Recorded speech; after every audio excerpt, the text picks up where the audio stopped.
And so it was very clear I was to be a boy and treated like a boy. But at some point in my early life, I don't know, somewhere around 6 or 8, I felt uncomfortable because I didn't know what that really meant or what I was supposed to do with all of this information. Hi, Teresa. Hi. What is your full name? My full name is Teresa. I love my middle name is Samantha, and Taylor is my last name. Well, I grew up in a military family, so we moved many places, and generally we moved every 2 years or so to different locations in Europe and Asia and many states, from Hawaii to Maryland and Texas and Louisiana and a few places like that. And then I entered the military later in life, and I spent 23 years traveling too. Wow, so you were 23 years in the military. I was 23 years in the United States Coast Guard. Wow. So before we get to that, tell me about your birth and how your childhood was. Well, when I was born, I was the third, the youngest child of 3. I had 2 sisters. We were about 3 years apart. And when I was born, my father was so ecstatic to have a boy. It's traditional back, and still is. When you have a boy, it's so exciting that he found a piece of blue silk cloth that my mother had and some blue paint, and he wrote on it, "It's a boy," with an exclamation point. And he hung it from the eaves in the front of our house. And I have a picture of my mother and my 2 sisters, my mother holding me from home in the hospital, and the sign that says, "It's a boy." And when I look back on that today, I realize, well, they got it wrong. So growing up right off the bat, everyone was excited that you were a boy. And when you started to feel that you weren't, I want to hear about that. And I want to hear how the impact of a family being so excited to have a boy made you feel. Well, and a lot of this has to be in hindsight, of course. Right. But when I look back on it, it's just the tremendous expectations that are placed on a person, where all of a sudden I was set aside from my sisters who didn't get a big poster when they were born, and I did, and it's a boy, and all of a sudden there's these expectations placed on me that I am special, which caused a lot of jealousy with my sisters. I did all of the boy things, but after about age 6, I never really felt comfortable doing boy things with the boys. You know, I couldn't say, well, I just want to go home and wear a dress or anything like that. It was just like, you know, they were just being boys and they didn't think about it. I was going, how do I be that? How do I do that? And this doesn't fit me. I'd rather just kind of, and I remember in 6th grade, I'd rather play jacks with the girls. You know, that's what I'd rather do. But no, you have to go play the rough stuff with the boys. So that's what you did. So I did, and I played sports. I played football, and I hated it. I was a sailor. My father taught me to sail, and he bought me my own boat. And I remember when he bought me my boat, my mother said, "You have to stay in the harbor." And I didn't want to stay in the harbor. I said, "Mom, I want to go outside the jetty." And then one day she said, "Go, it's okay, but I want to be able to see you, so don't go past that marker out there." And I didn't, but I stayed out there all day, because when I was out there, I couldn't see anybody here. And it was like being free for the first time in my life. Because there weren't any imposed expectations or people that could really see me and what I was doing. And I was just enjoying the ocean and the wind and me being me. Sure. You know. Sure. And it was kind of like this feeling you couldn't explain, like, I can't explain why I don't want to do things with the boys, but I definitely know that when I'm acting the way I am with females, this feels right. I feel comfortable. Right. You know, was I attracted to girls? Yeah, I remember in 6th grade, there was this girl I just wanted to hang around all the time. She was kind of a tomboy kind of girl, and we just loved to wrestle. And I just loved being with her. And it's like in my mind looking back, I said, I just want to be her. Right. Kind of thing. Sure. But I couldn't put words to it because back in those days, transgender wasn't even in the dictionary as far as I know. And I lived in a very closed military kind of family where you had to keep secrets. Sure. And so, we weren't supposed to ask questions, so I didn't. And you were a child. And I was a child. I didn't know to ask a question. Right. And I didn't know what question to ask, and I was afraid if I asked it, something negative would happen to me by asking such a question that was outside of any idea of what I think was expected. Sure. I think even with cisgender people, and in childhood development, kids are afraid to ask anyways. They are, right. Initially. Right. But today with so much information, they can go do their own research. Right. And they can even talk to peers. Right. And then get some support and get the courage to one day maybe go to their parents. Right. Or hide it until they're an adult and do it on their own. Right. But they can get support. Right. There was no place for me to go. Right. I think Christine Jorgensen from the 50s was one of the only examples, and I think about that time Renee Richards, the tennis player, was the only other example out there. And they were so it's like anomalies. It's like, oh, you don't do that. That's weird. And it's Hollywood. That's that stuff. And so it's like, I didn't question it, but I knew even as a teenager, I was just uncomfortable. And so I followed the path of being an actor to try to find what it was about. Who was I? So in high school, I was an actor. Unfortunately, I had an experience with my drama teacher who decided that he was a pedophile. And for 20 or 30 years, he had taken advantage of boys in his theater department at 2 different schools. And he took advantage of me. Not severely so, but it was definitely inappropriate behavior. Sure. The one thing I learned from that in my quest to understand who I was is that I was definitely not gay. That there was nothing there, and of course that was a power trip on his part. But it was like, no, I'm not. You're like, well, I'm not gay. No, my orientation is towards the girls. I love the girls. Right. You know, and so that I knew I wasn't gay, but I was uncomfortable being a boy. Sure. But what do you do when you start to grow up? And you know, my parents guided me to do. Well, you just work hard. And work harder than the other people. And so as a assigned boy, a assigned male, that's what I did. I worked hard. I overachieved. And at a certain point, I had a wife and I had a child, and I had to support them. And I had this experience of growing up in the military. So I joined the military. I enlisted in the Coast Guard.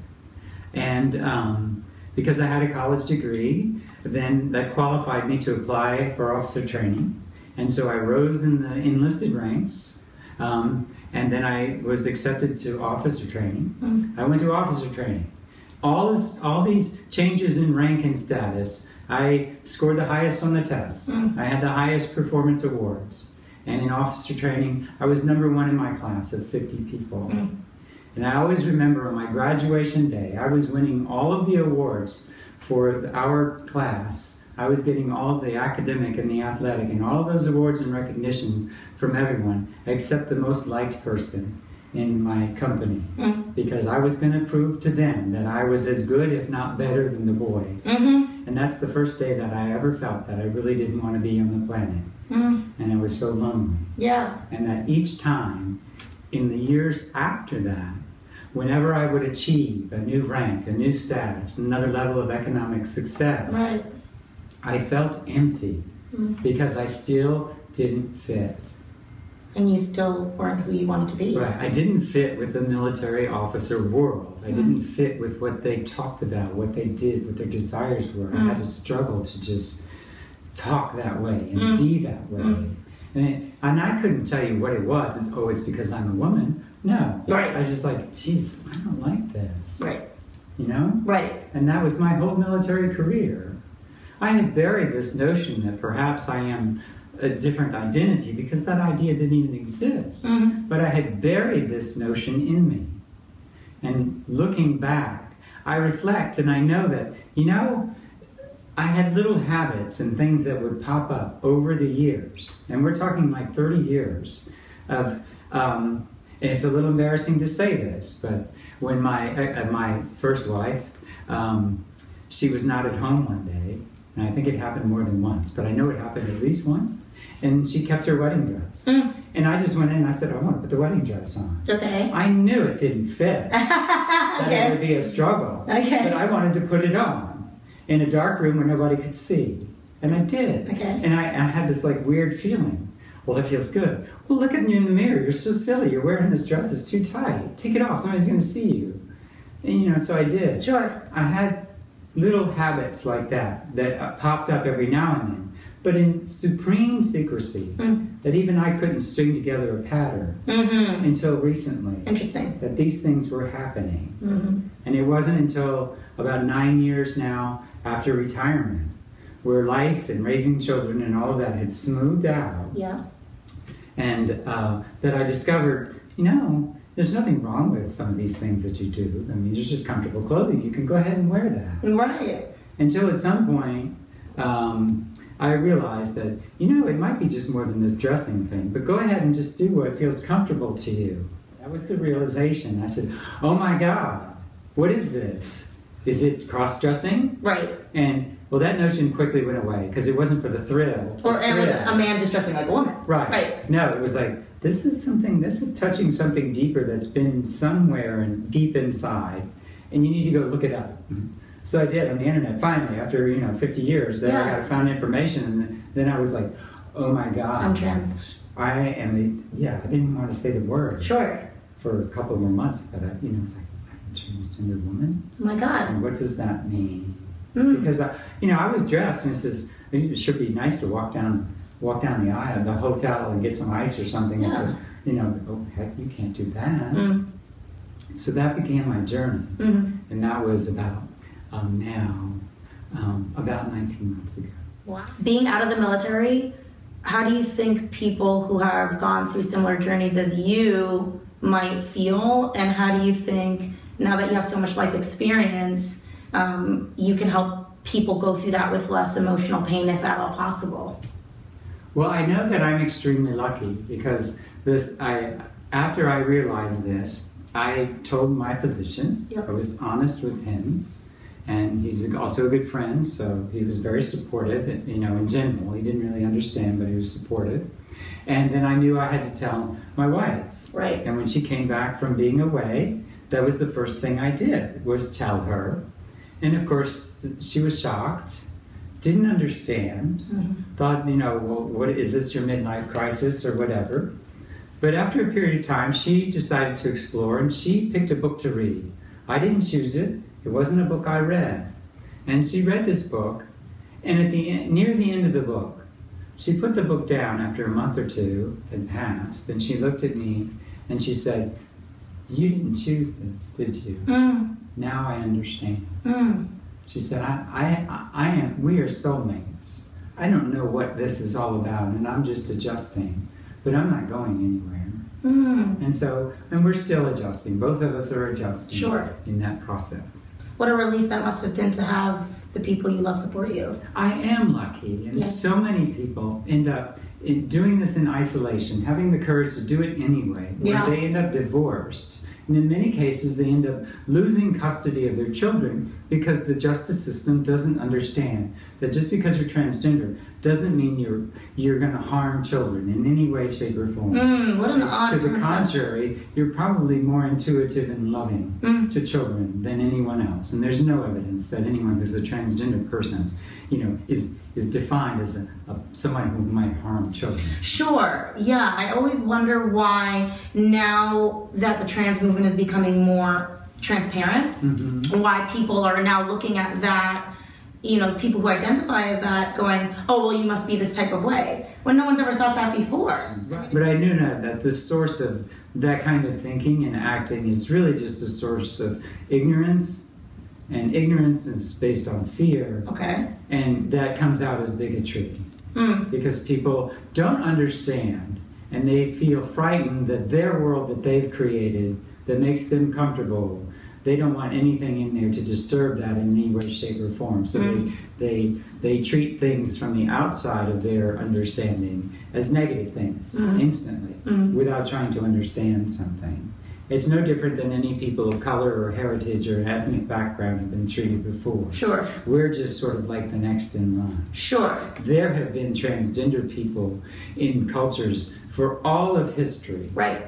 My understanding is that when the world became colonized and Christianized, it was determined by these European groups and social groups and religious groups that being transgender, being other than one side of a binary or the other, is the worst of sins and the worst of people. And so they went over to 300 or 400 years to eliminate it from most societies. Native Americans have always had third genders. India still has a third gender that's being more recognized and accepted. Thailand has one of the largest populations of transgender people because that country was never colonized, like most all other countries were back in that period. So that their transgender culture flourished all during the European colonization period. And now we're only coming out of that period where we were being denied existence. Right. And standing up and saying, there's nothing wrong with me, knowing that my assignment at birth was incorrect. It's a social construct. And inside, my truest nature is female. As a woman. And in my case, feminine in nature, in expression. Sure. So you think because society tells us we have to be a certain way, that's what people accept, and then when they find out something can stray outside of that, it must feel kind of scary to accept that everything I've thought to be true is not. Exactly, and that's true for anything. Yeah, that makes sense. Right? Sure. Exactly. Sure. So, talk to me about some of the numbers you were telling me about before with trans people in the military, and how you think some of the things that we're going through now in terms of our political state in this country can affect just human rights in general for trans people. Well, I do know that in that first month, I think it was July of 2016, the famous tweet came over the airwaves of, I'm going to announce that I'm going to rescind the permission issued by the Obama administration to allow transgender people to integrate into the service like all other people. Yeah, I got the chills. I remember. You know, and I knew that after being a military leader, a commander in the military, and I was going through this process, that I couldn't just sit in the background for very long. And it made me really angry that somebody could, in such a leadership position, would treat other people in this way. So I knew I had to stand up. So I went out to find information. I discovered that there are approximately 140,000 transgender veterans, because they have this huge medical system and track them, and these veterans receive some sort of social or psychological help and hormonal treatment in that program, that there are about 140,000 transgender people, male or female or non-binary people, androgynous people, that have served in the military, 140,000 alive today, that served 1 year, 4 years, or an entire 20-year career in the military. And the numbers for transgender people in this country, I believe that it's between 700,000, but they think that's underreported. It might be like 1.2 or 3, 4 million people. Okay. And so if you do the math, about 1 in 5 or 6 people has military experience. And are trans. And are transgender. And they're denied medical coverage that we risk our lives to obtain. The benefits that we, expect in exchange for defending this country, transgender people are specifically denied the medically prescribed services that relieve the dysphoric feeling, the incongruent feeling we have because we don't fit what we were assigned at birth. Do you think being in the military for 23 years, even though you had to transition to Teresa, do you think in any way, shape, or form that it inhibited or deterred you or stopped you from serving the way that you served? Because that's, I think, an ignorant argument, but it's an argument people say that trans people in the military, because they're going through a certain state, they're unable to serve the way that they need to, whatever that might mean. But having been a person in the military who is a trans woman, who is a woman now, I mean, we can hear firsthand from you. Well, of course, when I served, that knowledge was buried to me. I was still who I am now. Sure. But I didn't even allow myself the freedom to express it. Okay. I banned myself out of my own fear for keeping my career or being harmed by others and messing up, my family in any way. So it was very protective in nature. So I can't speak for the experience of someone who's actually going through transition in the military. But I do know from the information that they talk about, they can't be available for active duty and this and that. And that most of the data says that's just a bunch of bunk. Right. That's bunk. Because, if they are going through transition, if they are going to have medically prescribed interventions, they are not out of service any longer than someone going through any other medical procedure or minor surgeries where they're going to be unavailable to be deployed employed or trained or anything else. Interesting. Or pregnant. Or pregnant. All right. Because the cost is not all that much more than an average surgery. Interesting. And you're not out of commission any longer than an average surgery would require. So the facts just aren't there. No, the facts just aren't there. And they say, well, every transgender person is going to want, medical intervention, having gender confirmation surgery. Right. To have that kind of reconstructive surgery. That's just not true. Right.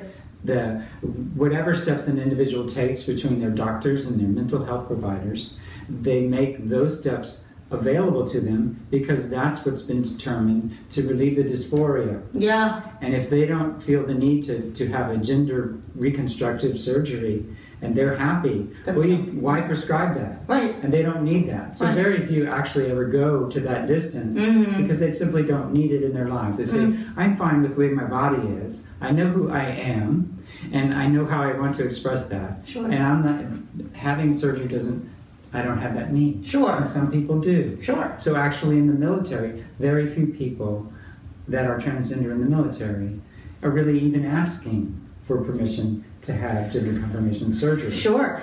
And there's only been one person so far in these 2-3 years of the Obama administration's integration of transgender people, one person that was approved through the medical insurance program TRICARE to have surgery on active duty. Okay. And that took place just in the last 6 months. Oh, wow. And she was the first person to receive surgery. Right. And that surgery was conducted by my future surgeon. Right.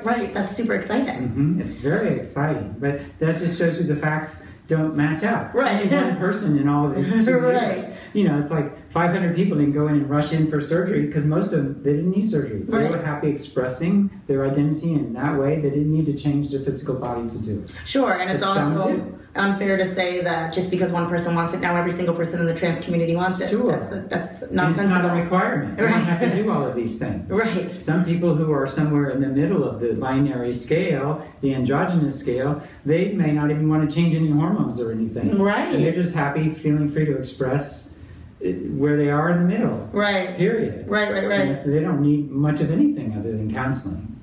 The result of not having these services provided, whether it's in the military or in the regular world with insurance and those kinds of things, is that many people run out of places to go for support and help, and nobody pays for them. Right. They're rejected by their family in many ways, their communities, and they really find themselves in a very lonely place with very limited choices. Sure. And many of them, make attempts on their lives. Sure.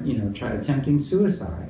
The rate, of course, as many people know, it's around 41% of transgender people make an attempt on suicide. Wow. Because of the isolation or lack of access to services. Sure. And that's roughly 8 times the norm for the national average. Sure. And I would assume risking your life to join the military for as long as you did, or 4 years, 20, doesn't matter how many years, you would expect that serving your country would make you actually feel protected, because once you get out of service, you're like, I fought for all of these freedoms, right. And then to not have them must feel like a non sequitur. That's almost nonsensical to me.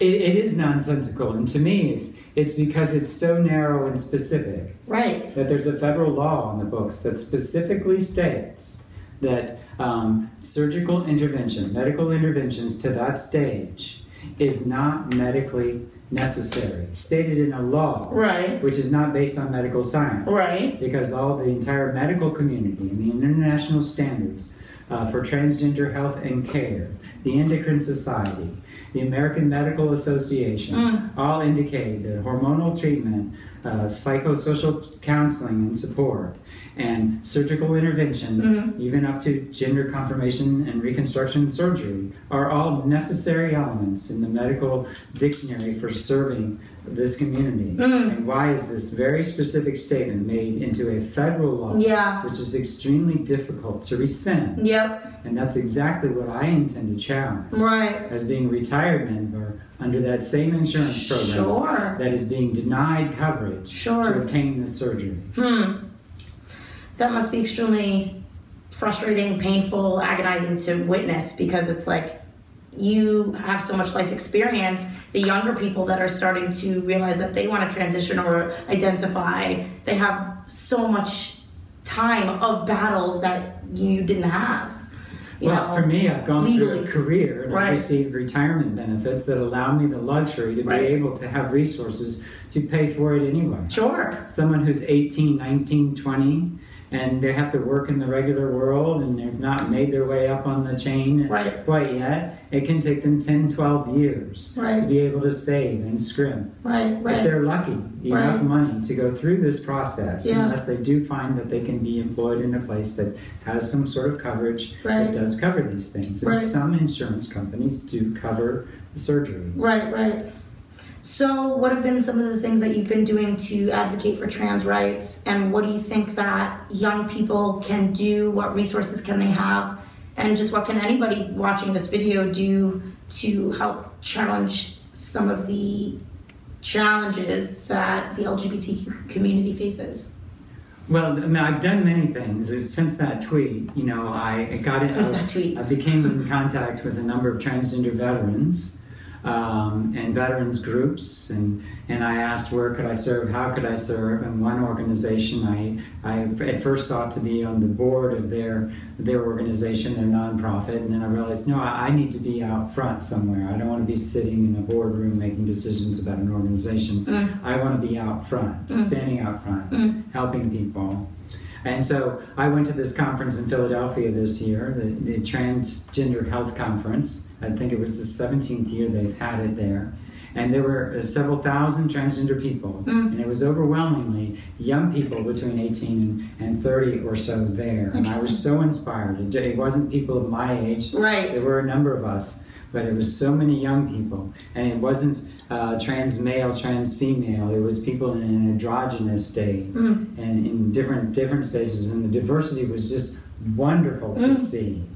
It was so wonderful that at this conference, it was at the big convention center, the bathrooms had signs, blank signs, taped over the restrooms. And they told you, just go in the restroom when you need to use the restroom. Use the restroom. It didn't matter. Right. And so you didn't say, well, where the non-binary this one's going. No, just go in a restroom. Did you have to pee? And Go pee. Right. And it was just a wonderful display. Sure. Because there were people that were non-transgender, support people and whatnot. Sure. I'm just like, okay, this is not where the transgender go to the bathroom. Yeah. And where No, you others go here. Right. Just go to the bathroom. Right. Right? It was a wonderful display. Of humanity. Right. And so, and I had an opportunity to share at that conference and a couple of meetings and stand up and say some things that I was feeling strongly about because of these tweets and these anti-transgender events taking place across the country constantly, that I was willing to stand up and say, look, I'm not afraid. I've been at sea in storms and had to do things and, as a law enforcement agent, that are pretty scary. This is not scary. Right. And when it's something that's right, and it's something that I stood up to defend the Constitution for, and then I realized that I'm being treated this way, or any other young person who's not served in the military is treated this way, that's not what this country was founded on. And that's what I'm willing to stand up against. Sure. In a nonviolent way, to stand up. You know what? I'm not going anywhere. Yeah. I tell people, just like the civil rights movement, this is our lunch counter, and we're going to sit here until we get served. Yeah. This is our school, and we will be educated here. This is our bathroom, and we're going to use this bathroom. Right. This is our world, and we belong in. And if we want to serve in the military and volunteer to serve our country, we will serve our country. Those kinds of things caused me to stand up and speak out at that conference to the point where I knew, even as I'm going through this process, which is very involved, that I couldn't just sit here silent while all this was going on. To find some avenue or avenues that I could be of assistance with my voice, my body, and the process I'm going through to inspire young people who actually inspire me. Sure. And stand up and say, look, you're not alone. And it's not just the young people. We're standing here with you. Veterans, the veterans are standing with you. If you're transgender and you feel isolated, we're here. You can call us. Yeah. And if we need to stand up in a room in front of Congress or in a parade, or a march, we can do this. And I can do this. Yeah. And I'm willing to do this. Yeah. And so that's kind of what I'm about. Even while I'm going through this very personal process later in my life, that I feel it necessary as someone who's been given the gift of awareness, Right. that I need to share this strength with other people. Yeah. It makes me sad that people hate in general. And I just, I was talking to you earlier about this, that as a woman myself, identifying as a straight female or queer female, whatever I choose to identify with, I've had struggles. I've had adversity. I've been sexually harassed. Yeah. And so it's interesting for me, and even then I think I don't really have any problems. I wake up, I'm societally 2 arms, 2 legs, running, thick hair, my skin's okay. Like, I do okay. Right. And so and even then I think, I've had come against me. So then I think about the LGBTQ community and I'm like, how hard can we make it for people to be themselves? Exactly. I don't understand why you have to make it so hard for somebody to be themselves. And so it's just emotional to hear what you're going through and still be strong and still be brave. It's pretty incredible. Well, the way I see it, the bar now in this millennium has been raised. And we know that people that are sensible and open and diverse and loving and kind and compassionate realize that we can't let that bar be lowered. Yeah. And that's why the confluence of the Me Too movement. Right. And I put a post on there, Me Too in high school. Me Too in high school. And it can happen to anybody, male or female. Yeah. And you know what? We're not going back to that world. Just treating people okay, but with misogyny or sexism in any way, shape, or form. Exclusion is no longer accepted in the ideals of freedom as we now see them and are aware. 200 years ago, we were only aware of what freedom and ideals meant in a very narrow sense. Yes. And as an ideal in the Constitution, we knew that we were going to learn and grow. And grow we did through the freedom of slavery, through the giving of the votes, through the Jim Crow era into civil rights, and integrating African Americans into the military. Yeah. And the whole journey till now. Suffrage movement. We know that that is what the fabric of this nation was built on. And to go backwards in any way, shape, or form is going against the ideals of what we believe and know that freedom is. Right. In my view. And that's what we have to stand up to. Right. Absolutely. Would you mind reading